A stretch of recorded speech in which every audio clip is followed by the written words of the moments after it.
안녕하세요. 예수의 이름으로 문안드립니다. 본 CD는 버지니아 애난델에 위치한 메시아 장로교회 방송 선교부에서 한세영 목사님의 설교 내용을 선교용으로 제작한 것입니다. 설교를 들으시고 예수 그리스도에 대해 알기를 원하시거나 예수를 믿고 신앙생활 하시기를 원하시는 분은 교회 전화 703-941-4447로 연락해 주시면 성심성의껏 도와드리겠습니다.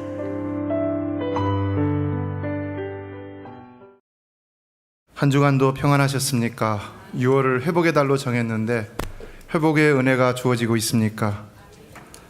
어떤 분에게는 아멘이 되고 어떤 분에게는 노멘이 되고 그러면 안 되죠.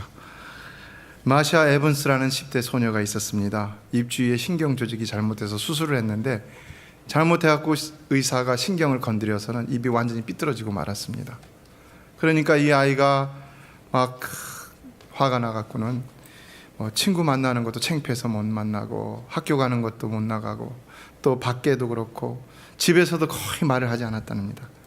점점 더 우울한 소녀가 되었습니다. 그런데 13번째 생일이 되는 어느 날 그 앞으로 선물이 배달이 됐는데 굉장히 아름답고 향이 진한 이 치자꽃인데 치자꽃을 찾아봤더니 하얀 장미 같더라고요. 이렇게. 근데 냄새가 아주 진하다고 그러더라고요.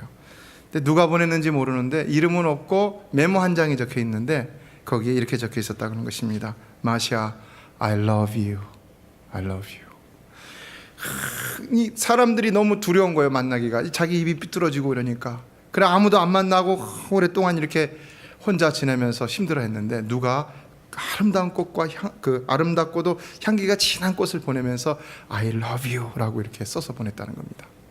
이 아이가 갑자기 말을 하기 시작했습니다. 엄마, 누가 이 꽃을 보냈을까? 엄마가 말하면 글쎄 누굴까? 너를 좋아하는 남자친구이겠지? 남학생이겠지? 했더니 이 아이가 누가 나 같은 걸 좋아해? 아니야, 너를 좋아하는 사람이 있을 거야. 그럴까? 그러면서 이 아이가 밝아지기 시작했다는 것입니다. 치자꽃 때문에 아무것도 아니에요. 그리고 그 다음에도 꽃이 배달되고 그 다음에도 꽃이 배달되고 계속해서 꽃이 배달되고 이 마샤는 점점 더 밝아졌고 결국 좋은 남자를 만나서 결혼을 하게 되었는데 이제는 결혼하고 나니까 꽃이 더 이상 배달이 안 됐다는 것입니다. 왜 그랬을까요? 그런데 그 해에 어머니가 돌아가셨다는 것입니다. 누가 보낸 겁니까? 어머니가 보낸 거죠. 마샤가 깨달았습니다.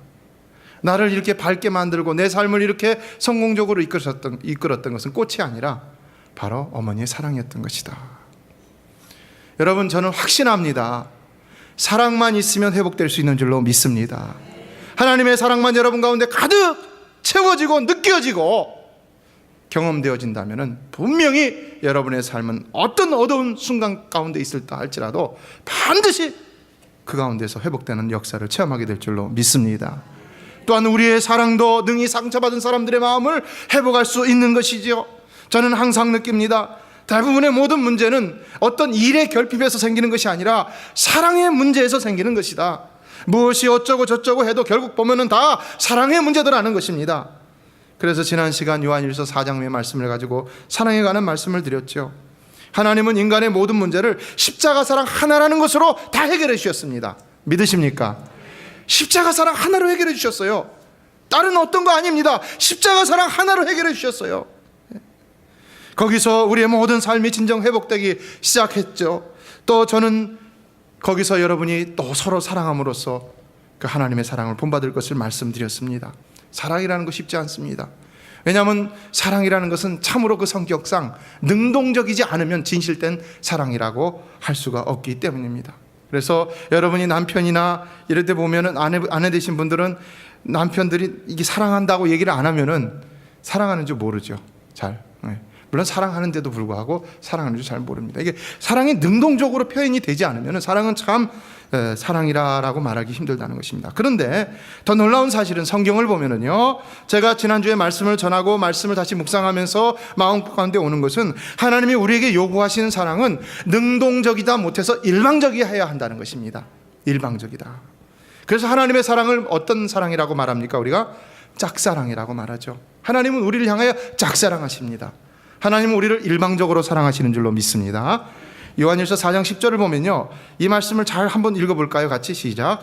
사랑은 여기 있으니 우리가 하나님을 사랑한 것이 아니요 오직 하나님이 우리를 사랑하사 그랬습니다. 오직 하나님이 우리를 사랑하사.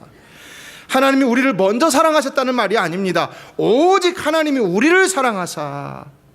이 말씀 속에서는요, 우리가 하나님에 대한 사랑은, 우리의 하나님에 대한 사랑은 찾아볼 수가 없는 것입니다. 자, 하나님은 우리를 일방적으로 사랑하셨다는 것입니다. 오늘도 하나님은 여러분을 일방적으로 사랑하시는 줄로 믿습니다. 일방적으로 사랑해요.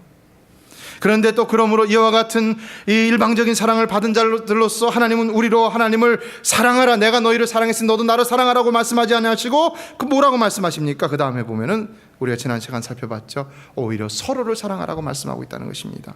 내가 너희를 사랑했으니 너희도 서로 사랑하라. 이 말은 뭡니까? 내가 너희를 일방적인 사랑으로 사랑했으니까 너희도 일방적인 사랑으로 사랑하라는 것입니다. 하나님이 교회 안에서 우리에게 요구하시는 성도 간의 사랑은 어떤 사랑이느냐? 내가 얼마를 사랑하면 얼마를 주고, 내가 사랑하니까 저 사람이 사랑을 나한테 주니까 내가 또 사랑하고, 주거니 받거니 이런 사랑이 아니라 서로가 사랑하는 사랑 속에는 여기에 진실된 의미 가운데는 일방적인 사랑을 베풀려고 한다는 것입니다. 여러분, 일방적인 사랑이 뭡니까? 아가페의 사랑인 것이죠. 아가페 사랑. 믿으십니까? 이제 믿으십니까? 하나님 정말 우리에게 일방적인 사랑을 하라고 하는 것 같아요. 제가 목회를 하면서 종종 느낍니다. 하나님, 나에게 성도들을 어떻게 사랑해야 됩니까? 일방적으로 사랑하라는 것입니다. 그가 나의 사랑을 받아주든 받아주지 않든, 그가 나를 싫어하건 좋아하건 일방적으로 사랑하라는 것입니다. 일방적으로. 그러지 않고 너의 사랑이 사랑이 아니다 라는 것입니다.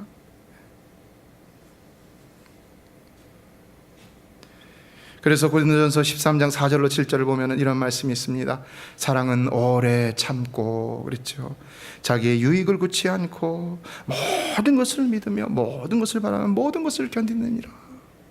우리 주님께서 십자가를 지시기 위해서 그 고난을 받으실 적에 어떠하셨습니까? 정말로 하나 대꾸도 하지 않으셨습니다. 12영이나 되는 군대 천사를 불러갖고는 그들을 칠 수 있으셨음에도 절대 손 하나 까딱 하지 않으셨습니다. 때리면 맞고요. 이사야 53장의 말씀이 너무나도 적나라하게 그것을 드러내고 있지 않습니까? 마치 도수장으로 끌려가는 어린 양과 같이 잠잠한 그 모습, 일방적인 사랑의 모습이었다는 것입니다. 오늘 우리는요, 하나님의 일방적인 사랑을 받은 자들로서 교회 안에서 여러 성도들 간에 일방적인 사랑으로 베풀고, 그리고 나머지는 하나님께 맡기는 자들이 되어야 할 줄로 믿습니다. 전도도 마찬가지입니다. 전도도 일방적인 사랑입니다. 전도도 내가 일만 침해줬으니까 네가 나와야 되지 않느냐 이래 말하는 것이 아닙니다. 전도도 내가 하나님의 사랑으로 일방적으로 사랑해주고 결과는 하나님께 맡기는 것입니다. 그게 아가페의 사랑인 것입니다. 그러나 또한 사랑을 받는 자의 입장에서는 어떠해야 되겠습니까? 성경은 그것까지 말하지 않는 것이 아닙니다. 그것도 말씀하고 있습니다. 사랑을 받는 자의 입장에서는 그 사랑을 반드시 받을 줄 알아야 되고, 그 사랑을 통하여서 일어날 수 있어야 한다는 것을 말씀하고 있다는 것입니다. 오늘 본문의 말씀이 그것 가운데 하나가 우리에게 주는 교훈이 있습니다. 오늘 본문을 보면은 우리 주님이 사람들이 다 죽었다 하는 소녀에게 말씀하시죠. 달리다금 소녀야 일어나라. 이건 분명히 사랑의 주님의 음성인 줄로 믿습니다.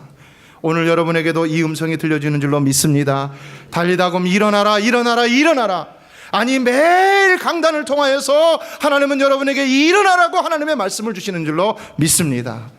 여러분 말씀 듣고 주저앉으라고, 말씀 듣고 낭망하고 실망하고 패배하는 삶을 살라고 말씀 주는 것이 아닙니다. 아무리 여러분에게 찔리는 말씀을 주고 채찍의 말씀을 준다 할지라도 그 말씀 붙들고 다시 일어나라고 주시는 하나님의 사랑의 진정한 의도가 있다는 것입니다. 그런데 오늘 이 소녀가 이 음성을 듣고 일어나지 않았다면 어떻게 됐을까요? 여러분이 말씀을 듣고 일어나지 않는다면 어떻게 될까요? 저는 사실 말씀이 주어지는데도 불구하고 또 기도하고 주님과 동행하며 하나님 말씀대로 살아가려고 노력하는 삶 가운데서도, 이렇게 주의 음성이 날마다 들려지는 것 같은 그런 삶 가운데서도 일어나지 못하고 주저앉는 사람들을 보면서 안타까운 마음으로 오늘 이 말씀을 준비했습니다. 사랑하는 성도 여러분, 이 시간 분명히 여러분 하나님의 일어나라는 음성이 들려지고 그 음성을 듣고 반드시 일어나는 복된 역사가 있어지게 되기를 주의 이름으로 축복합니다. 본문의 사건은 앞으로 거슬러 올라가 21절에서 예수님께서 군대 귀신을 내어 쫓으신 후에 배를 타시고 건너편으로 가실 때에 이미 해당장 야이로, 오늘 본문의 주인공이죠, 이 야이로가 와서 어린 딸이 죽게 되었사오니 손을 얹어 구원하소서, 그러니까 살려달라고 이렇게 했던 일로부터 시작되는 것을 볼 수 있습니다. 그래서 예수님이 그와 함께 그의 집으로 이제 향해서 가는데, 이제 죽을 자를 목숨의 경각에 달린 이 소녀를 살리기 위해서 가는데 막 큰 무리가 따라다니면서 에워싸입니다. 예수님의 길을 방해합니다. 또 12회를 혈루증으로 앓는 한 여자가 옷을 만짐으로 그걸 고치는 역사가 일어납니다. 왜 이렇게 갈 길이 바쁜데 사람들이 많이 따라오고, 또 혈루증 앓는 여인이 가로막고, 오늘 우리 삶도 그렇죠. 왜 이렇게 내가 해야 할 일 많고 내가 하나님 앞에 기도하고 하나님이 반드시 응답해 주다는 확신 가운데 달려나가야 되는데 왜 이렇게 방해되는 것이 많습니까? 거기에 또 예수님이 말합니다. 시간이 없는데 멈춰서서 누가 내 옷에 손을 대었느냐, 그냥 지나가셔도 되는데 예수님은 너무 한가하게 이 야이로의 마음과는 달리 그에게 묻고 있습니다. 그들에게. 그러니까 또 그 옷에 손을 대므로 혈루병이 나은 여인이 두려워 떨며 와서는 그 앞에 엎드려서 모든 사실을 말하죠. 그러니까 또 예수님이 말합니다. 딸아, 내 믿음이 너를 구원하였으니 평안히 가라. 내 병에서 놓여 건강할지어다. 그런데 어떤 일이 벌어집니까? 35절을 다 같이 읽겠습니다. 35절입니다. 시작. 아직 말씀하실 때에 회당장의 집에서 사람들이 와서 가로되 당신의 딸이 죽었나이다. 어찌하여 선생을 더 괴롭게 하나이까? 어떤 일이 벌어졌습니까? 딸아이가 죽고 말았던 것이죠. 죽었어요. 예수님은 살리러 가시고 계시는데 죽었어요. 목숨이 경각에 달려서 지금 살리려 가고 있는데, 근데 사람들이 많이 왔어요. 막 예수님의 길을 방해합니다. 거기에 12회를 혈루증 앓던 여자가 예수님의 옷자락을 붙들므로 혈루병이 나았고, 또 예수님 거기 서서 그 자초지정을 다 들으시고, 그리고 또 말씀하시고. 여러분 같으면 어떻겠습니까? 여러분이 야이로라면 어떻게 되겠습니까? 원망할 수 있는 것이죠. 예. 그저 시간을 지체하게 만든 그 많은 사람들이 그냥 원망스러운 것이고, 또 그 12의 혈루병을 앓던 그 여인이 원망스러운 것이고, 더 심지어는 나가서 예수님이 원망스러운 것이죠. 예수님 그냥 가시지 왜 거기서 그렇게 하셨습니까? 예. 오늘날 우리도 그렇죠. 우리가 하는 일이 다 잘 되고 만사형통하면 좋을 것 같은데, 주님이 함께 하셔서 다 될 것 같은데 자꾸 사이사이 껴드는 것들이 있습니다. 사람이 껴들고 환경이 껴들고, 뭐 제대로 될 것 같은데 제대로 되지 않습니다. 결국 어떻게 합니까? 하나님조차도 원망하는 이런 있을 수 없는 일이 있는 것 같은 그런 삶의 순간을 살 때가 있다는 것입니다. 설령 하나님을 원망하지 않는다 할지라도 마치 하나님을 원망하는 것처럼 그저 막 푸념하고 불평하고 사람들과 환경을 원망하고 분노하며, 그럴 때가 우리 삶의 순간들에 있다는 것입니다. 결국 그의 앞에 닥친 현실은 딸의 죽음이었습니다. 그러나 예수님이 모르셨을까요? 예수님이 여러분이 실패하는 것을 모르셨을까요? 예수님이 지체하심으로 여러분의 삶에 불통하는 일이 생길 것을 예수님이 모르셨을까요? 과연 예수님은 이 사실을 전혀 알지 못하시고 걸음을 거기서 멈추셨고, 여인이 말한 모든 사실을 다 일일이 들으셨고, 또 평안히 가라는 말씀까지 더불어서 하셨을까요? 그런 거 아니죠.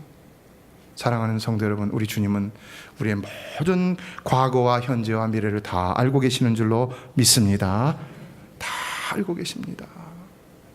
그렇다면 문제는 뭡니까? 바로 이들이 예수님을 온전히 믿지 못했다는 이야기겠죠. 오늘날 우리가 불평하는 문제는 뭡니까? 우리의 믿음이 부족한 겁니다. 사실은요. 오늘날 우리가 왜 조급해하고 불평하고 원망하고 분노합니까? 왜 그렇습니까? 우리 기도하지 않아서가 아닙니다. 회당장 야이로가 기도하지 않은 거 아닙니다. 주님과 동행하지 않은 거 아닙니다. 주님과 동행했습니다. 근데 왜 그 마음 가운데 실망의 마음이 올 수 있었겠습니까? 이건 우리가 가정하는 거지만요, 왜 오늘 우리 삶에 기도하면서 주님과 동행하면서 그러면서 왜 어려운 일이 닥칠 때 우리가 낙심하고 절망하고 그럴 수가 있습니까? 왜 그렇습니까? 그거는 하나님을 온전히 100% 믿지 못하기 때문이라는 것입니다. 성도 여러분, 여러분은 하나님을 100% 믿으실 수 있는 참 믿음의 성도가 되시길 주의 이름으로 축복합니다. 기도하고 주님과 동행하면서도 어떤 일이 생기면 이와 같이 불안해하고 두려워하고 원망하고 불편해하고 불평하고 심지어는 분노까지도 하는, 여기 보면 어찌하여 선생을 더 괴롭게 하나이까, 이 말은 뭡니까? 더 이상 예수님이 할 수 있는 일은 아무것도 없다는 것을 얘기하는 것이죠. 이거야말로 정말 불신앙이 아니겠습니까? 사랑하는 성도 여러분, 예수님은 죽음의 권세조차도 이길 수 있는 줄로 믿습니다. 이 말은 뭡니까? 예수님에게는 능치 못함이 없으시다는 것입니다. 우리 주님께는 여러분의 삶에 능치 못함이 없으시다는 것입니다. 하나도 없으시다는 것입니다. 믿으십니까? 이런 온전한 믿음이 우리에게 있어야 한다는 것입니다. 온전한 믿음의 사람은요, 생각이 긍정적인 사람입니다. 지난 수요일에 말씀드렸죠. 생각이 우리의 삶을 바꾼다고요. 어느 피해망상증 환자 예를 들어 말씀드렸습니다. 이분이 지식도 있으시고 또 육신도 건강하고 또 몸도 참 좋았는데 피해망상증에 걸리게 되니까 홀쭉해졌다는 것입니다. 왜요? 음식을 못 먹으니까요. 물도 못 마셔요. 왜? 누가 거기다 독을 넣었을까 봐요. 여러분, 누가 독을 넣겠습니까? 샤워도 못했다는 겁니다. 왜요? 샤워하고 나면 옷 다 집어가면 빨가벗고 나올까 봐. 웃긴 얘기죠. 누가 옷을 집어갑니까? 혹시 여러분 중에 누가 옷을 집어갈 수 있다라고 생각하는 분들은 정신적으로 좀 점검을 해봐야 됩니다. 뭐가 다른 것입니까? 생각이 틀리다는 것입니다. 현실이 아니라 생각이 틀리다는 것입니다. 미국 사람들은 새가 나무에서 지저귀는 것을 가지고 뭐라고 표현합니까? 싱잉 한다고 그러죠. 노래한다고 그러죠. 한국 사람들은 새가 지저귀면 뭐라고 합니까? 운다고 그러죠. 왜 그렇습니까? 우리 민족은 너무 슬픔이 많아서 그렇다고 그렇게 얘기하는데요. 사랑하는 성도 여러분, 그러나 누구든지 예수 안에 있으면 이제는 고난 가운데서도 소망의 기쁨을 바라볼 수 있는 자들이 되어야 할 줄로 믿습니다. 믿음의 사람들이 되어야 됩니다. 믿음의 사람이 되어야 합니다. 고난 가운데서도 믿음의 사람들이 반드시 되어야 하는 것입니다. 결국 예수님이 뭐라고 말씀하시느냐? 36절을 다 같이 읽어보겠습니다. 시작. 예수께서 그 하는 말을 곁에서 들으시고 회당장에게 이르시되 두려워 말고 믿기만 하라 하시고, 오늘도 우리 주님은 온전한 믿음이 부족한 우리에게도 두려워 말고 믿기만 하라고 말씀하고 계시는 줄로 믿습니다. 온전한 믿음이 부족한 자들에게 지금 말씀하시는 거잖아요. 우리가 믿음이 좀 온전하지 못한다 할지라도 우리 주님은 우리에게 분명히 오늘도 말씀하신다는 것입니다. 두려워 말고 믿기만 하라. 두려워 말고 믿기만 하라. 오늘 회당장 야이로와 같이 아무리 기도하고 주님과 가까이서 동행하는 성도라 할지라도 어려운 일을 만날 수 있고 극심한 고난 가운데로 빠질 수 있습니다. 늘 기도하며 예수님만 따르면 고난 끝, 행복 시작, 이제는 만사 형통하는 삶만을 살 수 있을 것 같지만은 그렇지 않은 일들이 우리 삶 속에는 너무나 많이 일어날 수가 있다는 것입니다. 또한 그렇지 않더라도 하나님은 우리를 고난의 풀무에서 택하셨다고 그렇게 기록하고 있습니다. 여러분, 예수님도 그랬죠. 아무든지 나를 따라오려든 자기를 부인하고 자기 십자가를 지고 나를 쫓을 것이라고 했습니다. 성도의 삶에 고난이라는 것은요, 이런 말씀에서 본다면 필연일 수가 있다는 것입니다. 성도의 길은 십자가의 길입니다. 믿으십니까? 성도에 가는 길은 십자가의 길입니다. 여러분, 그냥 형통의 길, 넓은 길 가려고 생각했다면, 교회에 왔다면 잘못 오신 것입니다. 십자가의 길, 성도의 길은 이 고난의 길입니다. 사명의 길입니다. 그러므로 성도에게 있어서 고난이라는 것이 그리 낯선 일은 아닌 것입니다. 그러나 그럼에도 불구하고 중요한 건 뭐냐? 우리 주님이 우리에게 두려워 말고 믿기만 하라 라고 말씀하고 있다는 것입니다. 믿으십니까? 두려워 말고 믿기만 하라. 믿기만 하라. 예수님은 예수님을 따르는 제자들이 바다 한가운데 풍랑을 만나 고생하는 사건이 생겼을 때도 그들을 찾아가서 안심하라, 내니 두려워 말라라고 말씀했습니다. 주님과 동행하는 자와 그렇지 못한 자의 차이점이 있다면 무엇이겠습니까? 둘 다 똑같이 어려움을 당할 수는 있어도 주님과 동행하는 자는 바로 주님의 위로와 소망의 음성을 들을 수가 있다는 것입니다. 여러분이 주님을 가까이 하면은요, 그 음성이 계속해서 들려질 수가 있는 것입니다. 귀가 열리고 소리가 들려지고. 왜 오늘날 우리가 주님 앞에 부지런히 나가 무릎 꿇고 기도하고 주님과 가까이 하는 삶을 살아야 되고 동행하는 삶을 살아야 되겠습니까? 바로 그 음성을 듣기 위해서라는 것입니다. 그래서 주님과 늘 가까이 하는 사람은요, 어려움이 올 수 있지만 똑같이 어려운 가운데서도 이 음성을 듣고 다시 일어날 수가 있다는 것입니다. 비극의 슬픔 속에서도 믿음을 잃지 않고 소망으로 인내할 수 있는 것이고요, 급기야는 그 소망의 성취를 보게 될 수 있는 것입니다. 결국 예수님이 어떻게 합니까? 38절로 39절을 보면 어떤 일이 벌어집니까? 사람들이 그 딸의 죽음으로 인하여 허나, 이것은 시끄럽게 떠듬 이런 말입니다.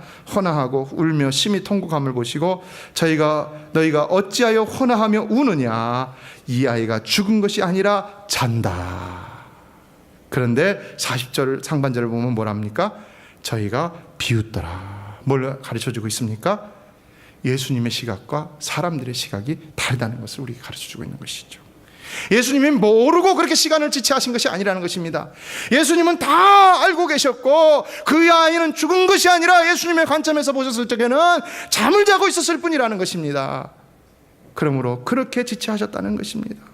그렇다면 이 사람들의 시각과 예수님의 시각의 달랐던 점은 무엇일까요?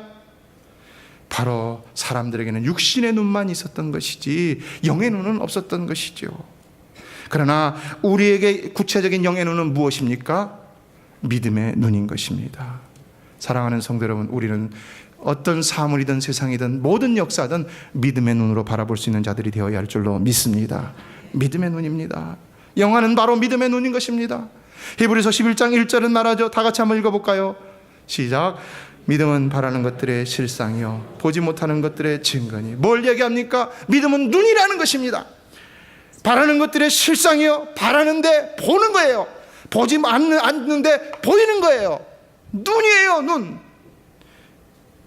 미래를 바라볼 수 있는 눈이고요, 보지 못하는 것들을 볼 수 있는 눈이 바로 믿음이라는 것입니다. 믿음. 여러분은 이 눈을 다 소유할 수 있게 되기를 주의 이름으로 축복합니다. 믿음의 눈을 가진 자들이 되어야 됩니다. 믿음의 눈. 육신의 눈을 가지고는 안 됩니다. 육신의 눈을. 존 밀턴이 신라곤을 쓸 적에 어떻게 그렇게 아름다운 낙원을 갖다 표현할 수 있었느냐? 사실은 그가 눈이 실명돼 갖고 그렇게 아름다운 낙원을 표현할 수가 있었다는 것입니다. 육신의 눈을 감고 영의 눈을 뜨면은요, 더 아름다운 세계가 열리게 될 줄로 믿습니다. 육신의 눈을 뜨고 자꾸 세상을 바라보면요, 거치는 것밖에 없습니다. 이 사람도 거치고 저 사람도 거치고 이런 일도 거치고 저런 일도 거치고. 그러나 눈을 딱 감고 하나님의 세계를 바라보십시오. 하나님이 어떻게 여러분 가운데 역사하고 계시는지 아름답고 놀라운 일이 일어나는 것이죠. 여러분이 잘 아시는 페니 제인 크로스비가 의사의 실수로 말미암아 생후 6개월 만에 실명을 하게 됐죠. 그런데 눈이 감긴 상태에서 그가 얼마나 아름다운 찬송시를 많이 썼습니까? 나의 갈 길 다가도록 예수 인도하시니. 이 찬양도 시도 그 페니 크로스비가 썼고요. 예수로 나의 구주 삼고 예수께로 가면. 우리가 부르는 찬송가 안에도 25편이 무려 들어있고요, 전체적으로 따지면요 8,000편을 썼다는 것입니다. 8,000편. 어떻게 8,000편을 썼겠습니까? 보이는 것이 많으니까 쓴 거예요. 보이는 것이. 어떻게 보이는 것이 많았겠습니까? 육신의 눈을 감고 영의 눈을 떠서 믿음의 눈으로 영의 세계를 바라보니까 그에게 보이는 것이 많았다는 것입니다. 신령한 좋은 것이, 표현하지 않을 수 없는 그 놀라운 일들이 너무나도 많았다는 것입니다. 존 밀턴은 소경이 된 후에 다음과 같은 기도시를 썼습니다. 오 주님의 영광스러운 모습이시여, 나를 향하여 굽히시고 그 빛으로 외로운 내 처소를 비추어 주셨습니다. 여러분, 육신의 눈을 감고 영의 눈을 떠서 믿음으로 하나님의 세계를 바라보게 될 때에 하나님의 아름다운 역사를 반드시 여러분은 목도하게 될 줄로 믿습니다. 그래서 우리 눈은 무엇을 보느냐가 중요합니다. 어느 목사님이 사냥을 잘하는 사냥꾼 집사님하고 운전을 하고서 가는데 1시간 내내 동안 이 사냥꾼 집사님이 하는 말이 저기 토끼 지나가네요, 저기 사슴 지나가네요, 저기 오리 2마리 있네요. 계속 짐승만 얘기하더라는 것입니다. 이 목사님은 나중에 글을 썼는데 하나도 자기는 못 봤다. 왜 못 봤냐? 나는 고속도로만 봤기 때문이다. 여러분, 우리는 하늘나라만 보는 자들이 되어야 할 줄로 믿습니다. 이게 참 신앙입니다. 하늘만 바라보고 내 삶에 어떤 십자가가 주어진다 할지라도 믿음으로써 날마다 승리하며 나갈 수 있는 이 길이 바로 참된 믿음의 신앙의 길인 것입니다. 오늘 나에게 어려움이 닥친다고 내가 여기서 포기하고 주저앉고 절망한다면요, 목회도 못합니다. 여러분, 어떻게 신앙생활 하겠습니까? 할 수 있는 것이 무엇이 있다고 생각합니까? 세상에서도 성공할 수가 없는 것이죠. 19세기 영국의 평론가요 역사가였던 토마스 칼라일이라는 사람은요, 가장 소름 끼치는 불신은 바로 누구보다도 자기 자신 안에 있는 불신이라고 했습니다. 여러분은 여러분 자신을 믿으십니까? 여러분은 여러분 자신을 여러분으로 인해서 못 믿다 할지라도 그러나 예수 그리스도로 인하여 함께 하시는 그 자신을 믿으시기를 주의 이름으로 축복합니다. 주님이 함께 하시면 내가 능치 못함이 없습니다. 믿음의 눈으로 바라봐야 되죠. 내 딸이 죽어서 끝났습니다가 아닙니다. 주님이 함께 하시기 때문에 죽어도 살 줄로 믿습니다. 이 믿음으로 우리는 살아갈 수 있어야 한다는 것입니다. 그러므로 다시 41절을 돌아와 읽어보면 다 같이 본문 41절 읽겠습니다. 시작. 그 아이의 손을 잡고 가라사대 달리다고 하시니 번역하면 곧 소녀야 내가 내게 말하노니 일어나라 하심이라. 성도 여러분, 우리 주님은 여러분에게 두려워 말고 믿기만 하라고만 말씀하시는 것이 아니라 오늘도 달리다고 일어나라 말씀하고 계시는 줄로 믿습니다. 연약한 여러분의 손을 붙들어 일으켜 세우시며 달리다고 하신다는 것입니다. 달리다고. 달리다 이 말은 어린이 혹은 젊은이라는 것입니다. 여기선 소녀이죠. 쿰은 일어나라 라는 것입니다. 소녀야 일어나라, 어린이야 일어나라. 우리는 그러나 다 하나님 앞에 어린아이들과 같은 자들이죠. 오늘도 하나님 우리에게 달리다고 하신다는 것입니다. 달리다고. 여러분 이 음성이 들리십니까? 달리다고, 달리다고. 하나님 분명히 오늘도 여러분을 일으켜 세우시기를 원하시는 줄로 믿습니다. 일으켜 세우기를 원하시는 것입니다. 그런데 이 소녀가 만약에 일어나지 않았다면 어떻게 됐을까요? 네. 오늘 마지막으로 회복의 조건으로 말씀드리는 것은 우리가 회복되려면요, 이제는 처음에는 우리 하나님의 은혜에 대해서 말씀드렸고 또 사랑에 대해서 말씀드렸죠. 이제 남은 건 뭡니까? 우리의 책임입니다. 내가 일어나는 일이라는 것입니다. 하나님이 아무리 은혜를 주셔도 내가 일어나지 않으면요 못 일어나는 것입니다. 요한복음 5장에서 38년 된 병자 베데스다 그 연못에서 일어났던 일, 그 병자에게 예수님께서 일어나 내 자리를 들고 걸어가라 우리 주님 명령하셨는데 이 병자가 일어나지 않았다면 어떻게 됐겠습니까? 그가 과연 고침을 받았겠습니까? 하나님이 부르시고 음성을 들려주시고 또한 회복의 은총을 베풀어 주시는데도 내가 받지 않는다면 어떻게 되겠습니까? 나는 결코 그 자리에서 일어나는 기적을 체험할 수가 없다는 것입니다. 이제 내가 마지막으로 해야 할 회복의 일은 바로 내 책임을 다하는 일이라는 것입니다. 구원에 있어서도 하나님은 우리에게 책임을 요구하십니다. 그러므로 나의 사랑하는 자들아, 너희가 나 있을 때뿐만 아니라 더욱 지금 나 없을 때도 항상 복종하여 두렵고 떨림으로 너희 구원을 이루라. 왜 두렵고 떨림으로 너희 구원을 이루라고 하실까요? 이 사람들이 구원받지 못한 자들이기 때문입니까? 이 사람들은 구원받은 자들입니다. 구원은 하나님의 주권이 아니기 때문이 아니라 구원은 하나님의 주권이기도 하지만 구원받은 자이지만 구원을 이루어야 할 책임이 있다는 것입니다. 이게 뭐냐면요, 하나님의 섭리를 얘기하는 것입니다. 구원을 이루어 가신 하나님의 섭리를 얘기하는 것입니다. 여러분, 우리는 열심히 신앙생활해야 할 줄로 믿습니다.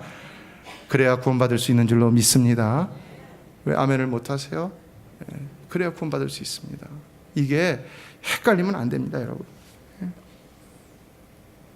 저희 아이가 지난 주일날 막 슬퍼갖고 차 안에 혼자서 있더라고요. 제가 집에다 데려주면서 그런 얘기를 했어요. 너 왜 이렇게 슬퍼하냐 그랬더니 선생님이 그러는데 우리가 아무리 노력해도 하나님이 택하시지 않으면 구원받지 못한대. 그러는 거예요. 여러분, 이 말이 맞는 말입니까? 틀린 말입니까? 맞는 말이죠. 그런데 이렇게만 알면 어떻게 되겠습니까? 내가 이렇게 열심히 하는데 나는 구원받지 못한 사람인가? 이 구원의 확신이 흔들리기 시작하는 겁니다. 그래서 제가 성경 말씀 2구절을 그에게 줬습니다. 여러 가지 얘기하면서 하나님의 구원의 섭리가 있다. 분명히 너 구원을 일으키는. 빌립보서 4장 13절 말씀 우리 다 같이 한번 읽어볼까요? 시작. 너희 안에서 행하시는 이는 하나님이시니 자기의 기쁘신 뜻을 위하여 너희로 소원을 두고 행하게 하시나니. 사랑하는 성도 여러분, 여러분의 열심도 하나님이 주신 것인 줄로 믿습니다. 하나님은 우리 안에 열심을 주셔서 열심히 신앙생활에서 구원을 이루어가게 하시는 것이지 대충 태만하게 그렇게 구원을 이루게 하시는 분이 아니라는 것입니다.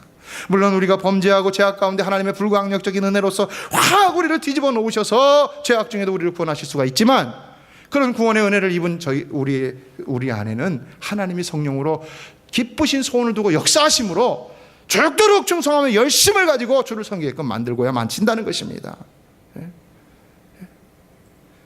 누가 하는 겁니까? 우리가 하는 겁니까? 하나님이 하시는 것이죠. 하나님이요. 그래서 하나님이 그 은혜를 빼앗아 가셨다면 슬플 수밖에 없는 것입니다. 그러나 기억해야 될 것은 하나님은 언제나 그럼에도 불구하고 우리가 다시 일어나기만을 원하고 계신다는 것입니다. 오늘도 하나님은 여러분이 일어나기를 원하시고 계시는 줄로 믿습니다. 일어나기를 원하시고 계십니다. 언제나 하나님이 그 은혜를 주시는데도 내가 일어나지 못하는 것이 문제일 뿐인 것이죠. 복음의 은혜는요, 진정 그 가치를 붙들고 일어나는 자만이 받아 누릴 수가 있는 것입니다. 그러므로 말씀을 맺습니다. 좀 전에 말씀드린 영국의 토마스 칼라일이라는 세계적인 역사가가 무려 7년의 세월, 긴 세월을 통해서 불란서 대혁명사를 기록하고 거기 원고를 탈고를 했습니다. 그러고 나니까 너무 기분이 좋아갖고는 바깥에 나가서 머리 좀 식히려고 그동안 하지 못했던 것 좀 하고 잠깐 나갔다 오겠다고 갔는데, 이 하녀가 집안에서 청소를 하다가 7년 동안 썼던 원고니까 얼마나 이게 낡았겠습니까? 이게 이렇게 하나로 묶어놨을 거 아니에요. 그러니까 난로를 피우는데 난로 불쏘시개로 그냥 다 태워버린 겁니다. 7년 동안 쓴 거를. 어떻게 해야 될까요? 토마스 칼라일이 들어와 갖고는 그걸 알고는 너무 힘들었습니다. 내가 7년 동안의 심혈을 기울여 완성한 이 불란서 대혁명사가 삽시간의 채로 변하다니 너무 힘들었습니다. 일주일 동안 밥도 먹지 않고 시리에 빠졌습니다. 그런데요, 기도하는 사람이니까 하나님이 음성을 들려주신 겁니다. 두려워 말고 믿기만 하라. 어떤 음성이었냐? 더 좋은 작품을 쓰라고 하나님이 주시는 뜻이 있구나. 다시 더 좋은 작품을 쓰자. 사랑하는 성도 여러분, 실패 중에도 하나님은 항상 여러분에게 다시 일어나라고 말씀하고 계시는 줄로 믿습니다. 항상 다시 일어나라고 말씀하고 있는 것입니다. 여러분이 지난 일주일 동안 삶에서 죄악으로 인하여 영적으로 실패한 삶을 살았다 할지라도 오늘 하나님은 이 시간에 여러분에게 다시 일어나라고 말씀하고 있다는 것입니다. 믿습니까?